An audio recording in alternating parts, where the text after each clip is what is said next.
Hello again, everyone. This is Nathaniel Gibson bringing to you my MPA580 multimedia discussion board for the overview of our critical assignment for week 8.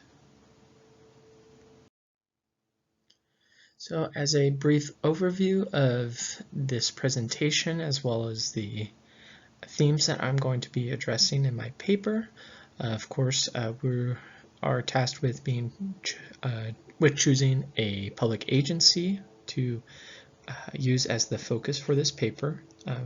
For my critical assignment, I'm choosing the City of Riverside, and I'll be taking a look at their code of ethics, how they do conduct trainings for employees in regards to ethics, and what kind of values they utilize as an organization as well. And so in this paper, I want to focus on 3 themes. Number 1, what compliance ethics training looks like in public administration.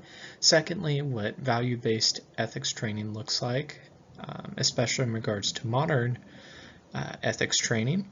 And then I want to take a look and make recommendations for how ethics training should be moving forward, especially with regards to the selected jurisdiction that I have in the City of Riverside.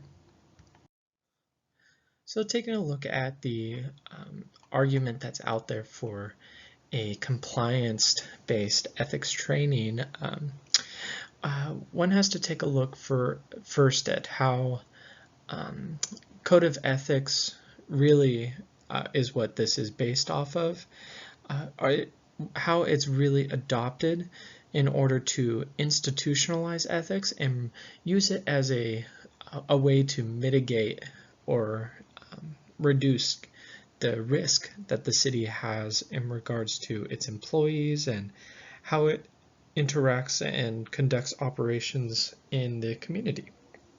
And so the author Leclerc Farrell is one of the authors who advocates for having a strong code of ethics in order to strengthen the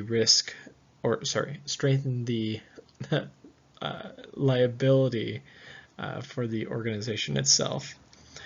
Secondly, there are lots of supporters who see compliance-based ethics training as a support for modern human resources management because of the fact that the efforts within ethics training create a standard for which human resources and those types of managers can evaluate employees, conduct operations, and also analyze how the city is improving as far as efficiency, and also encouraging and engaging with its employees as well. And of course, I talked a little bit about this, but compliance ethics training can only effectively exist when it's integrated with an agency that I believe has its own code of ethics, and there are others who support it, including Bowman and Williams. Having an agency that has its own set of ethics and codes and rules really helps the organization be set up for success. So jumping now to the argument for values-based training, there's the idea that, and our textbook talks about this as well as the author Menzel, ethics and values really, when put together, convey an idea that the organization and the employee are one, that they have shared values, shared responsibilities, and expectations and goals as well. And that helps create cohesion and bring the city all together as a team. And being able to teach values makes it more personal for the employees, which creates more engagement.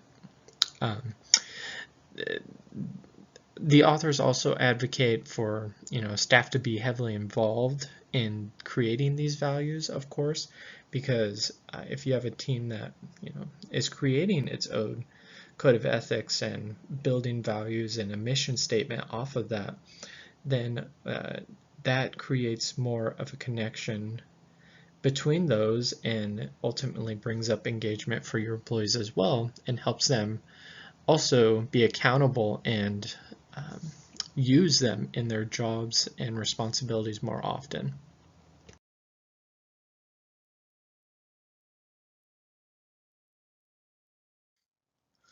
So what is the right approach to providing ethics training within public administration and local government organizations?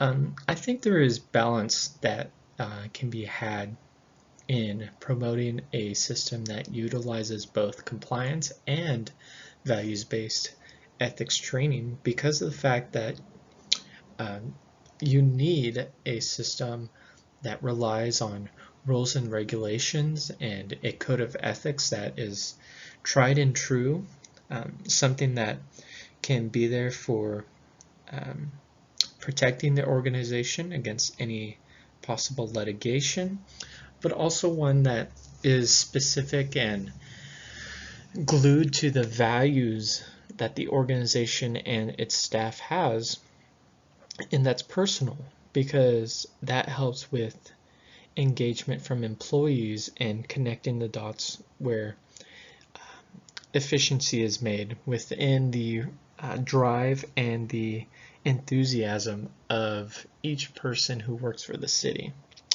And so I think this type of system where it's balanced can really help a government, local government specifically, hold its employees accountable, but also be held accountable to the rules and regulations that it has itself. So there you have it. That's my overview of my critical assignment for MPA 580. I'm really thankful to have been in class with you all this semester, and I'm looking forward to hearing what all of you have to share about your assignments, and hopefully we get to meet again soon in another class. I wish everybody well, and be praying for all of us as we go into the final stretch of classes this week. Thank you.